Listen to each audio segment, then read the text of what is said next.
Kalau bukan pandangan fraksi, ya bisa pakai surat resmi, bisa langsung bicara di akad terkait. Tapi intinya bagaimana fraksi PKS adalah sikap resminya meminta pengadaan gorden rumah dinas DPR dibatalkan sesuai dengan aspirasi dari masyarakat.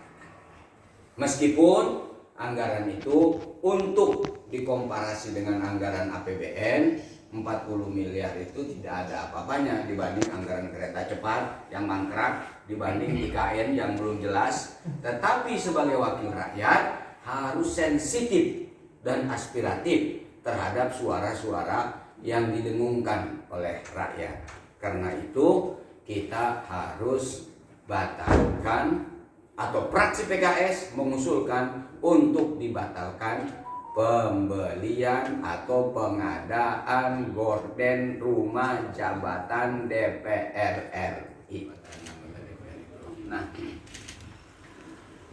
terkait dengan pembelian gorden yang sekarang menimbulkan kontroversi di masyarakat, di publik, sikap PKS yang pertama adalah sebaiknya pembelian gorden ini dibatalkan.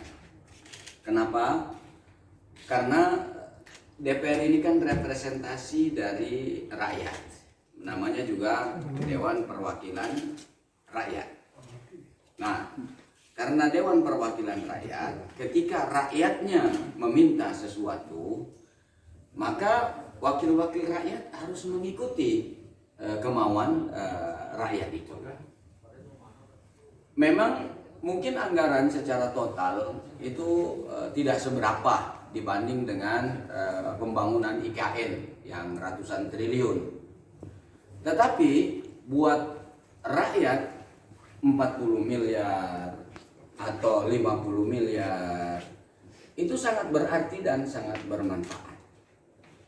Karena itu saya sebagai ketua fraksi PKS, wakil rakyat harus mendengar suara rakyat.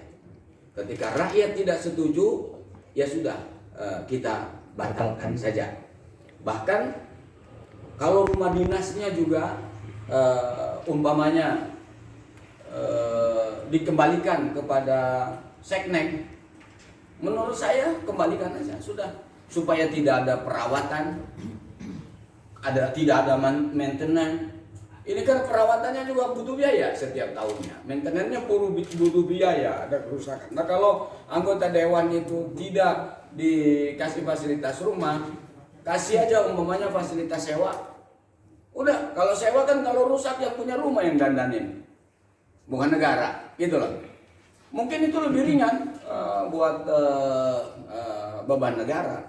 Itu juga bisa dipikirkan kepada oleh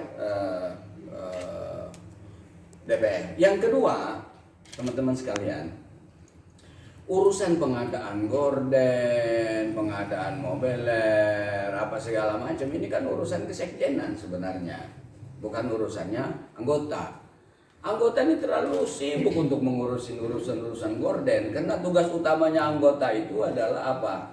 Legislasi, membahas, membuat undang-undang bersama pemerintah. Kemudian yang kedua melakukan kontrol dan pengawasan. Kemudian yang ketiga adalah budgeting, membahas anggaran.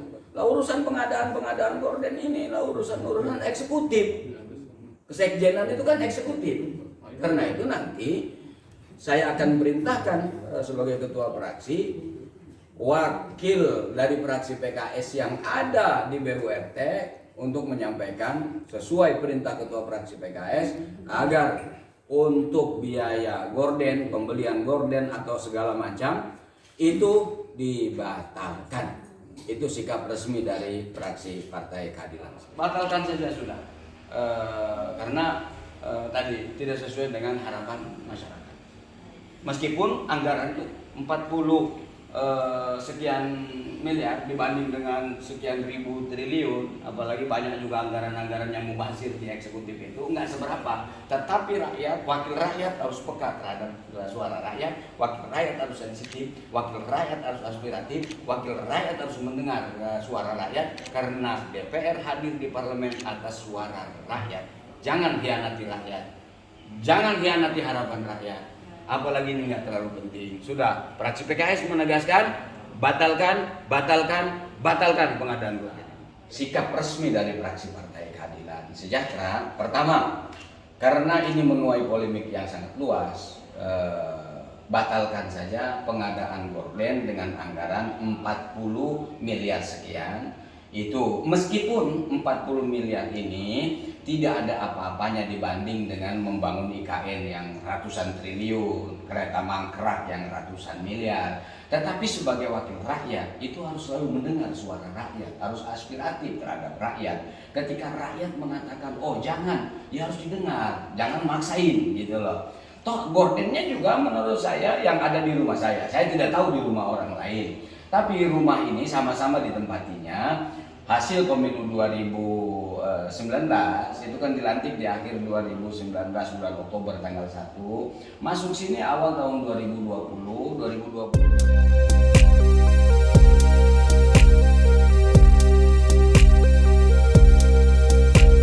Subscribe now.